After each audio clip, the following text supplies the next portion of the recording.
ಲೇಖ.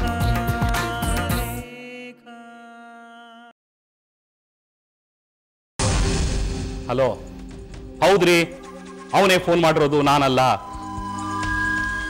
ನನಗೂ ಅದಕ್ಕೂ ಸಂಬಂಧ ಇಲ್ಲ. ಚಿತ್ರಲೇಖಾ ಪತ್ರಿಕೆ ಇರುವಾಗ ಇನ್ನೊಂದು ಚಿತ್ರಲೇಖಾ ಪತ್ರಿಕೆ ಯಾಕೆ ಅಂದ್ರೆ ನನಗೇನು ಗೊತ್ತು? ನೀವು ಅವನನ್ನು ಕೇಳಬೇಕು. ಇಡ್ರಿ ಫೋನು.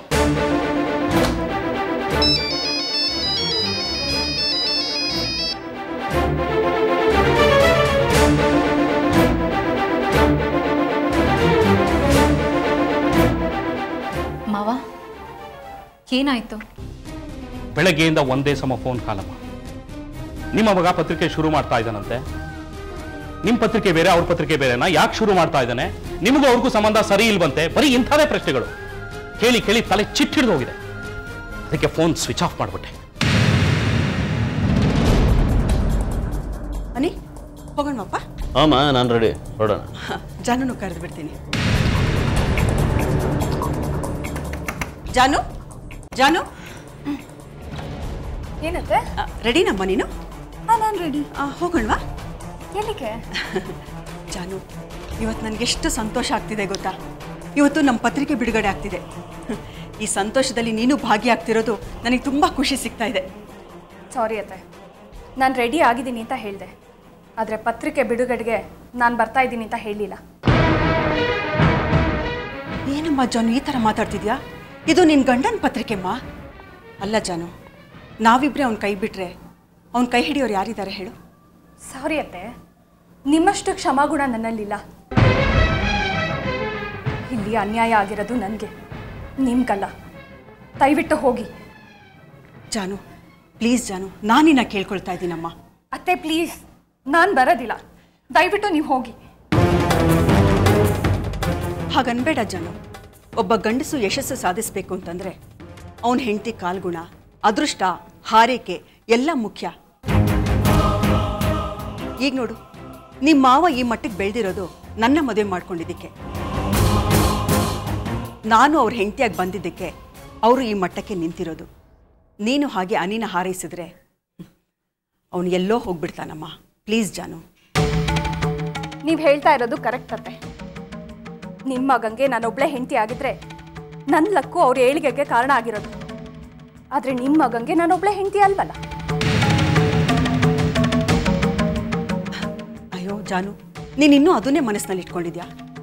ಏನಮ್ಮ ಒಂದ್ಸತಿ ತಪ್ಪು ಮಾಡಿಬಿಟ್ಟಿದ್ದಾನೆ, ಅವನನ್ನು ಕ್ಷಮಿಸ್ಬಿಡಮ್ಮ. ಓ, ಹಾಗಾದ್ರೆ ಇನ್ನೆಷ್ಟು ತಪ್ಪು ಮಾಡಬೇಕು ಅಂತ ನಿಮ್ಮ ಲೆಕ್ಕಾಚಾರ? ಅತ್ತೆ ಪ್ಲೀಸ್, ನನ್ನ ಪೇಷನ್ಸನ್ನು ಟೆಸ್ಟ್ ಮಾಡಬೇಡಿ. ನೀವು ಹೋಗಿ, ನಾನು ಬರೋದಿಲ್ಲ.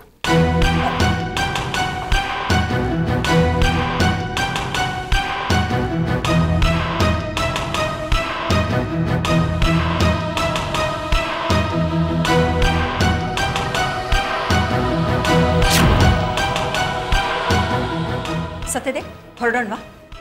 ತೇಜು, ಹೊರಡೋಣವಾ? ಅಹಲ್ಯಾ ದೇವಿಯವರೇ, ನೀವು ಹೊರಡಿ, ನಾವು ಬರಲ್ಲ. I wish A grand success for your function. ಯಾಕೆ? ಅಲ್ಲ, ನಾನೇ ನಿಮ್ಮನ್ನ ಕರೆದಿದ್ನಲ್ಲ ಬನ್ನಿ ಅಂತ. ನಿಮ್ಮ ಮಗ ಹೇಳದ್ನಲ್ಲಮ್ಮ ಬರಬೇಡಿ ಅಂತ. ಹತ್ತು ಕರೆದು ಅವತ್ತನ್ನ ಕರೆಸ್ಕೊಳ್ಳೋ ಅಭ್ಯಾಸ ನಮಗಿಲ್ಲ. ನೀವು ಹೊರಡಿ. ಅಯ್ಯೋ, ಅವನ ಮಾತನ್ನು ಯಾಕೆ ಅಷ್ಟೊಂದು ಸೀರಿಯಸ್ ಆಗಿ ತಗೊಳ್ತಿದ್ದೀರಾ? ನಾನೇ ಕರೆದಿದ್ದೀನಲ್ಲ ಬನ್ನಿ ಅಂತ, ಪ್ಲೀಸ್ ಬನ್ನಿ. ನಾವು ಬರೋದಿಲ್ಲ, ನೀವು ಹೊರಡಿ. ಅಮ್ಮ ಬಾ, ಇವ್ರು ಕೋಳಿ ಕೂಗೋದ್ರಿಂದನೇ ಏನು ಬೆಳಕಾಗಲ್ಲ. ಇವ್ರು ಬರೋದ್ರಿಂದ ಏನು ಫಂಕ್ಷನ್ ನಿಂತೋಗಲ್ಲ. ಇವ್ರು ಬರೋದು ನನಗೆ ಇಷ್ಟನೂ ಇಲ್ಲ. ಅಲ್ಲೆಲ್ಲರೂ ಕಾಯ್ತಿರ್ತಾರೆ. ಬಾ ಹೋಗೋಣ. ಸರ್. ಓ ನತಾಶಾ, ನಿನಗೆ ವೆಯ್ಟ್ ಮಾಡ್ತಿದ್ದೆ. ಎಲ್ಲಿ ನನ್ನ ಬಲಗೈ ಕಾಣ್ತಿಲ್ಲ ಅಂತ. ಹೊರಡೋಣವಾ? Yes sir. ಸರ್, ನಿಮ್ಮ ಮಿಸ್ಸಸ್ಸು ಕರೆದೆ, ಬರಲ್ಲ ಅಂತ ಅಂದರು. ನೋ ಪ್ರಾಬ್ಲಮ್, ನೀನು ಬಂದಿಲ್ಲ, ನೂರಾನೇ ಬಲ ಬಂದ ಹಾಗಾಯ್ತು. ಹೊರಡೋಣ. ಯಾರು ಬಂದ್ರಷ್ಟು ಬಿಟ್ರಷ್ಟು. ಅಮ್ಮ ಬಾಮ್ಮ.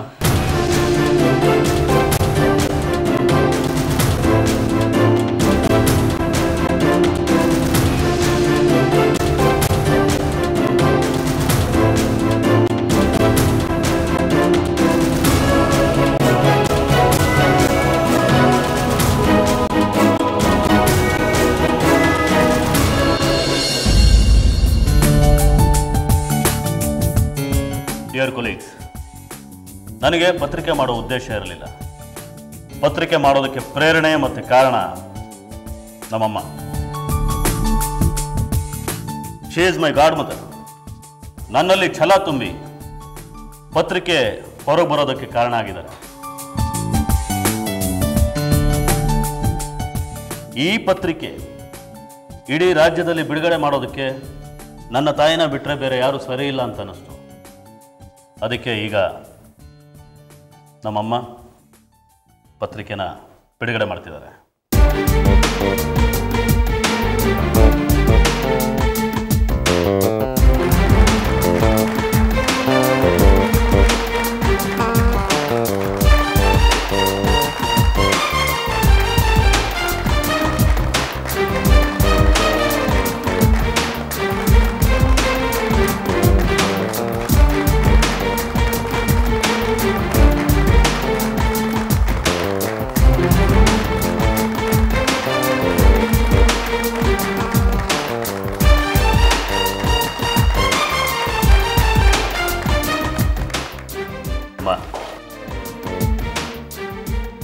ಅನಿ, ಆಲ್ ದ ಬೆಸ್ಟ್.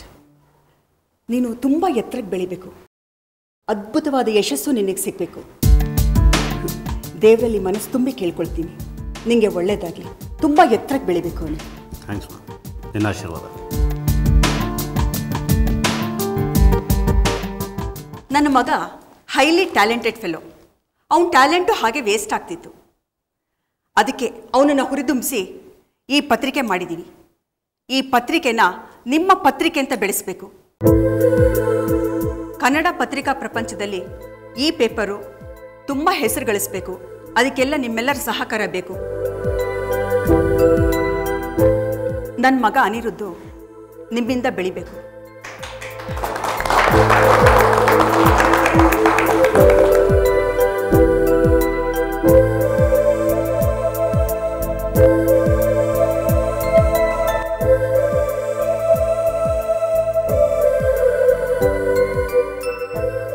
ಈಗ ಮಾನ್ಯ ಮಂತ್ರಿಗಳು ನಮ್ಮ ಪತ್ರಿಕೆ ಬಗ್ಗೆ ಒಂದೆರಡು ಮಾತು ಹೇಳಬೇಕು ಅಂತ ಕೇಳ್ಕೊತೀನಿ.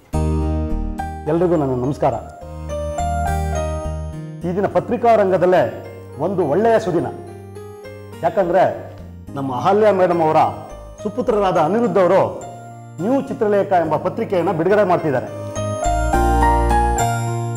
ಇಂಥ ಒಂದು ಪತ್ರಿಕೆ ನಮ್ಮೆಲ್ರಿಗೂ ಅವಶ್ಯಕತೆ ಇತ್ತು. ಈ ಪತ್ರಿಕೆಯಿಂದ ಜನತೆಗೆ ಒಳ್ಳೆಯ ಸುದ್ದಿ, ಒಳ್ಳೆಯ ಮಾರ್ಗದರ್ಶನ ಸಿಗುತ್ತೆ, ಹಾಗೂ ಪತ್ರಿಕಾ ರಂಗದಲ್ಲಿ ಒಂದು ಕ್ರಾಂತಿಯನ್ನು ಉಂಟು ಮಾಡುತ್ತೆ. ಅನಿರುದ್ಧ ಅವ್ರಿಗೆ ದೇವರು ಒಳ್ಳೇದು ಮಾಡಲಿ. ಈ ನಮ್ಮ ನ್ಯೂ ಚಿತ್ರಲೇಖ ದಿನಪತ್ರಿಕೆ ತುಂಬ ಯಶಸ್ವಿಯಾಗಲಿ ಅಂತ ಬಯಸ್ತಾ ನನ್ನ ಈ 2 ಮಾತುಗಳನ್ನು ಮುಗಿಸ್ತಾ ಇದ್ದೀನಿ. ಎಲ್ರಿಗೂ ನನ್ನ ನಮಸ್ಕಾರ. ಅನಿರುದ್ಧ ಅವರಿಗೆ ಒಂದು ಪ್ರಶ್ನೆ ಹೇಳಿ. ಈಗಾಗಲೇ ನಿಮ್ಮದೇ ಚಿತ್ರಲೇಖ ಪತ್ರಿಕೆ ಇರುವಾಗ ಇನ್ನೊಂದು ನ್ಯೂ ಚಿತ್ರಲೇಖ ಪತ್ರಿಕೆ ಮಾಡಿರೋದು ಯಾಕೆ? ಚಿತ್ರಲೇಖ ಪತ್ರಿಕೆಗೆ ಕೌಂಟರ್ ಕೊಡಬೇಕು, ಅದಕ್ಕಿಂತ ಅದ್ಭುತವಾದ ಪತ್ರಿಕೆ ಮಾಡಬೇಕು ಅಂತ ಹೊರಟಾಗಲೇ ನ್ಯೂ ಚಿತ್ರಲೇಖ ಪತ್ರಿಕೆ ಹುಟ್ಟಿದ್ದು. ನಮ್ಮ ಈ ನ್ಯೂ ಚಿತ್ರಲೇಖ ಪತ್ರಿಕೆ ಈ ಸಂದರ್ಭದಲ್ಲಿ ಸವಾಲು ಹಾಕುತ್ತೆ. ಚಿತ್ರಲೇಖ ಪತ್ರಿಕೆನ ಮೀರಿಸಿ ಬೆಳೆಯುತ್ತೆ. ತಾಕತ್ತಿದ್ರೆ ಅವರು ಪೈಪೋಟಿ ಕೊಡಲಿ. ನಿಮ್ಮ ಮತ್ತು ನಿಮ್ಮ ತನ್ನ ವೈಮನಸ್ಸೆ ಇದೆಯಾ? ಗೊತ್ತಿಲ್ಲ.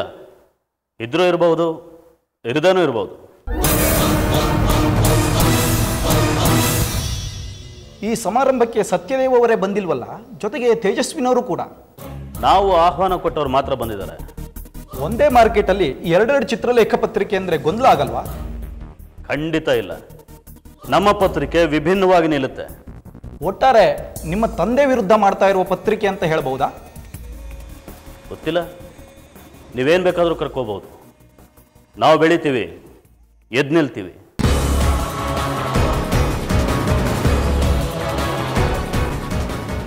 ನಿಮ್ಮ ಮತ್ತು ನಿಮ್ಮ ತಂದೆ ನಡುವೆ ಏನು ಡಿಫ್ರೆನ್ಸು? No comments. ನಿಮ್ಮ ತಂದೆ ತೇಜಸ್ವಿನಿ ಅವರನ್ನು ಸಪೋರ್ಟ್ ಮಾಡ್ತಾ ಇದ್ದಾರೆ ಅಂತ ಸುದ್ದಿ ಇದೆಯಲ್ಲ? ಇರಬಹುದು, ನೀವೇ ಗೊತ್ತು ಮಾಡ್ಕೊಳ್ಳಿ. Thank you.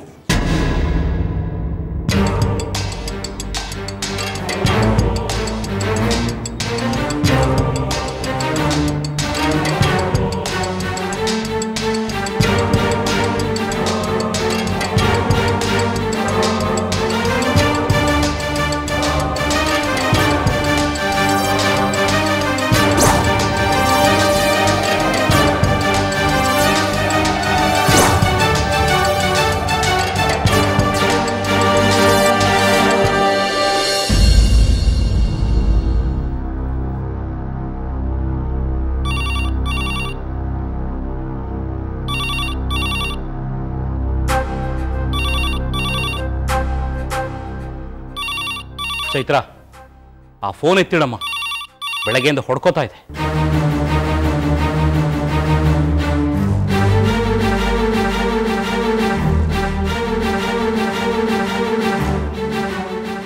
ಎಷ್ಟು ಗೌರವದಿಂದ ಕೆಲಸ ಮಾಡಿದೆ, ದೊಡ್ಡ ಪತ್ರಕರ್ತ ಅಂತ ಹೆಸರು ತಗೊಂಡೆ. ಆದರೆ ಇವತ್ತು ನನ್ನ ಶಿಷ್ಯರಾದವರೇ ನನ್ನನ್ನು ಏನ್ ಸಾರ್ ಇದು ಅಂತ ಪ್ರಶ್ನೆ ಕೇಳೋ ಥರ ಆಗೋಯ್ತಲ್ಲಮ್ಮ.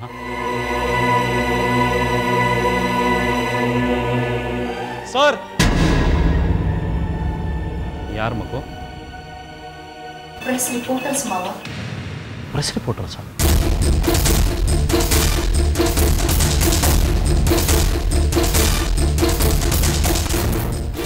ಏನು ಎಲ್ಲ ಬಂದಿದ್ರಿ? ಏನಿಲ್ಲ ಸರ್, ತಮ್ಮ ಹತ್ರ ಒಂದು ಬೈಟ್ ತಗೋಣ ಅಂತ ಬಂದಿದ್ದೀವಿ. ಬೈಟಾ? ಯಾವ ವಿಚಾರವಾಗಿ? ಪತ್ರಿಕೆ ವಿಷಯದಲ್ಲಿ. ಯಾವ ಪತ್ರಿಕೆ? ನ್ಯೂ ಚಿತ್ರಲೇಖ ಅಂತ ಹೊಸ ಪತ್ರಿಕೆ ಬಿಡುಗಡೆ ಆಗಿದೆ, ಅದ್ರ ಬಗ್ಗೆ ನೀವೇನು ಹೇಳ್ತೀರಾ ಸರ್? ಹೊಸ ಪತ್ರಿಕೆಗಳು ಬೇಕಾದಷ್ಟಿವೆ. ಹೊಸ ಪತ್ರಿಕೆಗಳು ಬರಬೇಕು, ಹೊಸ ಆಲೋಚನೆ, ಹೊಸ ನೀರು ಎಲ್ಲನೂ ಬರಬೇಕು. I welcome everything. ಆದರೆ ಹೊಸ ಪತ್ರಿಕೆ ನಿಮ್ಮ ಮಗನೇ ಮಾಡ್ತಿದ್ರಲ್ಲ, ಇದ್ರ ಬಗ್ಗೆ ಏನು ಹೇಳ್ತೀರಿ? ಹೊಸ ಪತ್ರಿಕೆಗಳು ಬರಬೇಕು. ಯಾರು ಮಾಡಿದ್ರಿ ಏನು? I welcome. ನಿಮ್ಮದು ಚಿತ್ರಲೇಖ ಪತ್ರಿಕೆ, ನಿಮ್ಮ ಮಗ ಮಾಡ್ತಾ ಇರೋದು ನ್ಯೂ ಚಿತ್ರಲೇಖ ಪತ್ರಿಕೆ, ಇದರಲ್ಲಿ ಏನಾದರೂ ವ್ಯತ್ಯಾಸ ಇದೆಯಾ ಸರ್? ಅಲ್ಲ, ಅವನಿಗೆ ಚಿತ್ರಲೇಖ ಅನ್ನೋ ಹೆಸರು ಇಷ್ಟ ಆಗಿರಬಹುದು, ಅಲ್ಲದೆ ತಂದೆ ಮೇಲಿನ ಗೌರವನೂ ಇರಬಹುದು, ಆ ಹೆಸರು ಇಟ್ಟಿದ್ದಾನೆ ಅಷ್ಟೇ. ಮಾರ್ಕೆಟ್ನಲ್ಲಿ ಒಂದೇ ಹೆಸರಿನ 2 ಪತ್ರಿಕೆಗಳಿದ್ರೆ ಕನ್ಫ್ಯೂಷನ್ ಆಗಲ್ಲ sir? I don't think so. ನಿಮಗೂ ನಿಮ್ಮ ಮಗನಿಗೂ ಏನಾದರೂ ಭಿನ್ನಾಭಿಪ್ರಾಯ ಇದೆಯಾ ಸರ್? ಆ ಥರ ಏನು ಇಲ್ವಲ್ಲ, ಯಾಕೆ? ಇವತ್ತು ನ್ಯೂ ಚಿತ್ರಲೇಖ ಪತ್ರಿಕೆ ಬಿಡುಗಡೆ ಸಂದರ್ಭದಲ್ಲಿ ಅವರು ಹೇಳಿದ್ರು, ಚಿತ್ರಲೇಖ ಪತ್ರಿಕೆಗೆ ಸವಾಲಾಗಿ ನಾವು ಇದನ್ನು ಬಿಡುಗಡೆ ಮಾಡ್ತಾ ಇದ್ದೀವಿ ಅಂತ.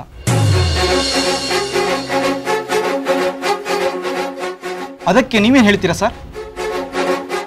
ಹಾಗೆ ಹೇಳಿದ್ರಾ? ಇಷ್ಟು ದೊಡ್ಡ ಪತ್ರಕರ್ತರು ನೀವು, ನಿಮಗೂ ನಿಮ್ಮ ಮಗನಿಗೂ ಭಿನ್ನಾಭಿಪ್ರಾಯ ಇದೆಯಾ? ಅದು ಹಾಗಾದರೆ ಅವರು ಯಾಕೆ ಆ ಥರ ಹೇಳಿಕೆ ಕೊಡ್ತಾರೆ? ಏನಾದರೂ ಫ್ಯಾಮಿಲಿ ಪ್ರಾಬ್ಲಮ್? ನೋಡಿ, ದಯವಿಟ್ಟು ಇವ್ರನ್ನ ಪ್ರಶ್ನೆ ಮಾಡಬೇಡಿ. ಇವ್ರ ಹೆಲ್ತ್ ಸರಿ ಇಲ್ಲ, ತೊಂದರೆ ಕೊಡೋದಕ್ಕೆ ಹೋಗಬೇಡಿ. ಇದು ನಮ್ಮನೆ ವಿಷಯನ ಡಿಸ್ಕಸ್ ಮಾಡೋ ಅಗತ್ಯ ಇಲ್ಲ. ನೀವೇನೇ ಕೇಳೋದಿದ್ರು ದಯವಿಟ್ಟು ಅನಿರುದ್ಧ ಅವ್ರನ್ನ ಕಾಂಟ್ಯಾಕ್ಟ್ ಮಾಡಿ. ಇದು ಅವ್ರ ಪತ್ರಿಕೆ, ಅವ್ರು ಲಾಂಚ್ ಮಾಡಿರೋದು, ಅವ್ರನ್ನ ಕೇಳಿ.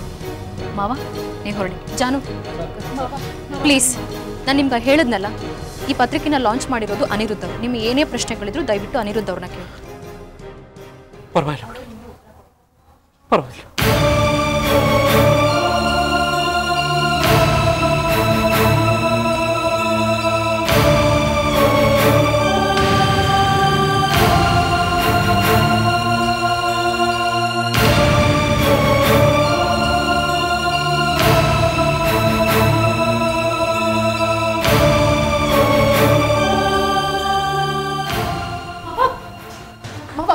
ಜಾನು, ನೀರು ತಗೊಂಡ್ ಬಾ. ಮಾವ ಸಮಾಧಾನ ಮಾಡ್ಕೊಳ್ಳಿ. ಮಾವ, ನೀರು ಕುಡೀರಿ.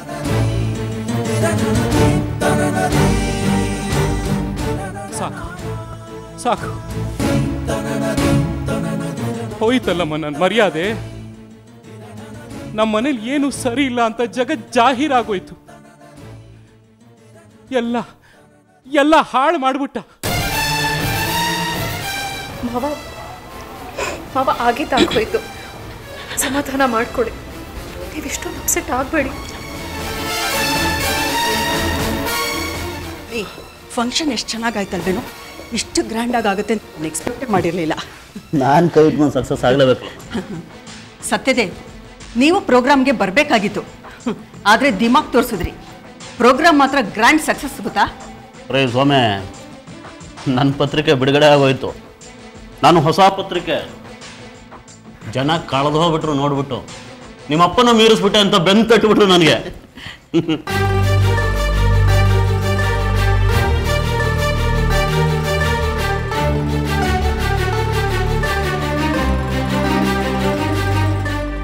ಪತ್ರಿಕೆ ಈ ರೇಂಜಿಗೆ ಬರುತ್ತೆ ಅಂತ ಯಾರು ಎಕ್ಸ್ಪೆಕ್ಟ್ ಮಾಡಿರಲಿಲ್ಲ. ಇನ್ನು ಮುಂದಕ್ಕೆ ಎಲ್ಲ ನ್ಯೂ ಚಿತ್ರಲೇಖ ಪತ್ರಿಕೆಗೆ ಶಿಫ್ಟ್ ಆಗ್ತೀವಿ ಅಂತ ಹೇಳ್ಬಿಟ್ರು. ಇನ್ಮೇಲೆ ನಿಮ್ಮ ಕತೆ ಅಷ್ಟೇ ಸತ್ಯದೇವ್ ಅವರೇ. ಅಲ್ಲಿ ಏನಂತ ಅನೌನ್ಸ್ ಮಾಡ್ದಿ? ಏನು ಮಾಡಿದೆ? ಚಿತ್ರಲೇಖಾ ಪತ್ರಿಕೆ ಸವಾಲಾಗಿ ಪತ್ರಿಕೆ ಮಾಡ್ತಾ ಇರೋದು, ಅದನ್ನು ತುಳಿಯೋಕೆ ಇದನ್ನ ಮಾಡ್ತಾ ಇರೋದು, ನಮ್ಮ ಅಪ್ಪನಿಗೆ ಸವಾಲಾಗಿ ಪತ್ರಿಕೆ ಮಾಡ್ತಾ ಇರೋದು ಅಂತ ಹೇಳಿಕೆ ಕೊಟ್ಟಿಯಂತೆ. ಓ, ವಿಷಯ ಗೊತ್ತಾಗೋಯ್ತಾ? ಹೌದು ರೀ, ಹೇಳಿದೆ. ಇದು ಬರೀ ಸವಾಲಲ್ಲ, ಸತ್ಯ.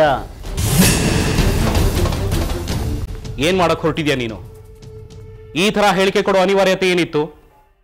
ನಮ್ಮ ಮನೇಲಿ ಏನು ಸರಿ ಇಲ್ಲ, ಅಪ್ಪ ಮಗನಿಗೆ ಆಗಲ್ಲ ಅಂತ ಜನಕ್ಕೆ ಯಾಕೆ ಗೊತ್ತಾಗ್ಬೇಕು ಹೇಳು? ಗೊತ್ತಾಗ್ಲಿ ಬಿಡಿ. ಸತ್ಯದೇವ್ಗೂ ಅವ್ರ ಮಗಂಗೂ ಆಗಲ್ಲ ಅನ್ನೋದು ಜನಕ್ಕೆ ಗೊತ್ತಾಗ್ಲಿ. ಜನ ಸತ್ಯದೇವ್ ಅಂದರೆ ಭಾಳ ಸಾಧು ಮನುಷ್ಯ ಅಂತ ಅನ್ಕೊಂಡ್ಬಿಟ್ಟಿದ್ದಾರೆ. ಆದರೆ ಆ ಮನುಷ್ಯನು ಸಣ್ಣ ಮನುಷ್ಯನೇ, ಅವನಿಗೂ ಅವ್ರ ಮಗಂಗೂ ಆಗಲ್ಲ ಅನ್ನೋದು ಜನಕ್ಕೆ ಗೊತ್ತಾಗ್ಲಿ. ನಿಮ್ಮ ಮರ್ಯಾದೆ ಹೋಗಲಿ. ಅನಿರುದ್ಧ, ನಿಮ್ಮ ನೆಮ್ಮದಿ ಕಿತ್ಕೋಬೇಕಲ್ಲ ಸ್ವಾಮಿ. ಅನಿರುದ್ಧ, ನೀವು ಮಿತಿ ಮೀರ್ತಾ ಇದ್ದೀರಾ. ಮಾವ ಏನ್ ಮಾಡಿದ್ದಾರೆ ನಿಮ್ಗೆ? ಇಷ್ಟೋ ತನಕ ಪತ್ರಕರ್ತರು ಬಂದು 108 ಪ್ರಶ್ನೆ ಕೇಳ್ತಾ ಇದ್ರು. ಇವ್ರನ್ನ ಇಂಥ ಇಕ್ಕಟ್ಟಿಗೆ ಯಾಕೆ ಸಿಕ್ಸ್ತಾ ಇದ್ದೀರಾ? ನಿಮ್ ತಂದೆ ಮರ್ಯಾದೆನ ನೀವೇ ಯಾಕೆ ಕಳಿತಾ ಇದ್ದೀರಾ? ಮಗ ಅನ್ನೋ ಮಮಕಾರ ಇಲ್ಲದೆ ನನ್ನನ್ನು ಲಾಕಪ್ ತಳಿಸಿ ಜೈಲ್ ಜೀವನ ಹೇಗಿದೆಯಪ್ಪ ಅಂತ ವ್ಯಂಗ್ಯ ಮಾಡಿದ್ರು. ಅದಕ್ಕೆಲ್ಲ ನಾನು ಸೇಡು ತೀರಿಸ್ಕೊಳ್ಳೋದು ಬೇಡವಾ? ಅದಕ್ಕೆ ಈ ಮಟ್ಟಕ್ಕೆ ಮರ್ಯಾದೆ ಕಳೀತಿರೋದು. ಅನಿರುದ್ಧ, ಇದು ಮನುಷ್ಯತ್ವ ಅಲ್ಲ. ನೀವ್ ಸರಿಯಾಗಿ ನಡ್ಕೊಂಡಿದ್ರೆ ಮಾವ ಯಾಕೆ ಹಾಗೆ ಮಾಡ್ತಾ ಇದ್ರು? ಮಾವ ದೇವ್ರಂತವ್ರು. ಓಹೋ, ಆಯ್ತು, ಫೋಟೋ ಹಾಕೊಂಡು ಪೂಜೆ ಮಾಡಿ ನಿಮ್ಮ ದೇವ್ರದು.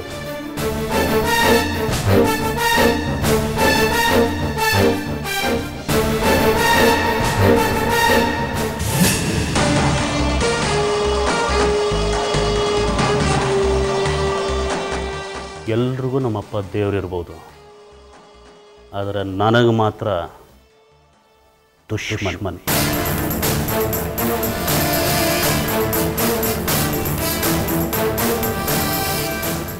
ನಮ್ಮಪ್ಪ ಅಷ್ಟೇ ಅಲ್ಲ, ನೀನು ನನ್ನ ದುಶ್ಮನ್.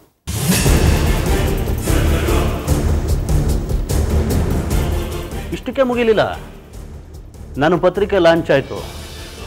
ಇನ್ಮೇಲೆ ಬನ್ನಿ ಪೈಪೋಟಿಗೆ. ಆಯ್ತು, ಸರಿ. ನೀವು ಈ ಮಟ್ಟಕ್ಕೆ ಸವಾಲ್ ಹಾಕ್ತೀರಾ ಅಂದ್ರೆ ನಾವು ಸುಮ್ಮನೆ ಇರೋದಿಲ್ಲ. ನಾವು ನಿಮ್ಮ ಸವಾಲನ್ನ ಸ್ವೀಕರಿಸ್ತೀವಿ. ನೋಡೇ ಬಿಡೋಣ ಅದೆಷ್ಟು ಮೆರಿತಿರೋ ಮೆರೀರಿ.